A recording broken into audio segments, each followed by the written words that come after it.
से यहाँ पे समझना फैक्टर जिस पे प्रेशर डिपेंड करता है। तो फैक्टर की अगर मैं बात करूँ कि किस फैक्टर पे प्रेशर डिपेंड करता है, तो P inversely proportional to the area होता है। अब ध्यान से देखो, तो अगर एरिया की वैल्यू ज़्यादा होती है तो प्रेशर कम हो जाएगा, और एरिया की वैल्यू कम होती है तो प्रेशर ज़्यादा हो जाएगा। इसके बहुत सारे एप्लीकेशंस हैं, जैसे कि देखो पेन है, पेन पेन तो छोटे, नेल होता है, नेल कील आपने सुना देखा होगा। तो कील का एक साइड बहुत शार्पर होता है, एक साइड बहुत थिक होता है। तो हम देखना हमेशा कील को न जैसे होता है तो ऐसे ही ठोक देते, वैसे ठोकते हुए देखा है, क्यों? क्योंकि यहाँ पे एरिया ज़्यादा है तो इस पर प्रेशर ज़्यादा लगाना पड़ेगा अंदर डालने के लिए हमें। लेकिन ऐसे कर दे तो कम है, फोर्स लगा के ही इसको अंदर इमर्ज कर सकते, इंसर्ट कर सकते हैं।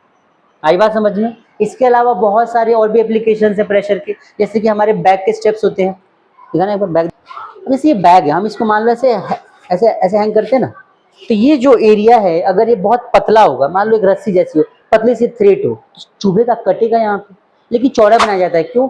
ताकि वेट को हम आसानी से होल्ड कर सकें, हमें प्रेशर फील ना हो जाता। बकेट, बाल्टियाँ जो होती हैं, उनके जो हैंडल होते हैं यहाँ से चौड़े बनाए जाते हैं ताकि आसानी से पानी को उठा सके हम। तो कॉन्सेप्ट क्या है, ये सब एप्लीकेशंस है साइंस के रियल लाइफ में, कि भाई अगर हमने साइंस को पढ़ा है, उस चीज़ों को बनाया है, तो हम इसको यूज़ कर रहे हैं कि प्रेशर अगर कम करना है तो एरिया को बढ़ाना पड़ेगा, और प्रेशर ज़्यादा करना है तो एरिया को कम। इसीलिए कभी कहते हैं कि अगर आप किसी ना दलदल में ऐसे डूब रहे हो तो खड़े मत हो, लेट जाओ। इस दलदल में चले गए जहाँ पे पानी का, आप नीचे जा रहे हो जमीन के अंदर, तो खड़े होगे तो प्रेशर ज़्यादा रहेगा। आपका बीपी, ब्लड प्रेशर बॉडी का जो होता है उसको भी नापोगे ना, खड़े होके पैरों में बहुत प्रेशर आएगा, 200-300 आएगा आपको प्रेशर। फिर लेट के आराम से नापो पैर का प्रेशर या हाथ का प्रेशर, आपका प्रेशर बहुत कम आएगा। अगर आप पैर से प्रेशर नाप रहे हो, मशीन अगर किसी के पास प्रेशर की मशीन हो तो लगाओ यहाँ पे और आप खड़े होकर नापो, आपका प्रेशर 200-250 के आसपास आएगा, इससे ज़्यादा आ सकता है। लेकिन अगर लेट के आप प्रेशर नाप रहे हो, प्रेशर बहुत कम आएगा, नॉर्मल बॉडी का प्रेशर होता है। तो खड़े होने पर बॉडी का पूरा वेट ऊपर है, एरिया बहुत कम है, सारा वेट तो कम एरिया पे डिपेंड कर रहा है, तो प्रेशर ज़्यादा लगता है।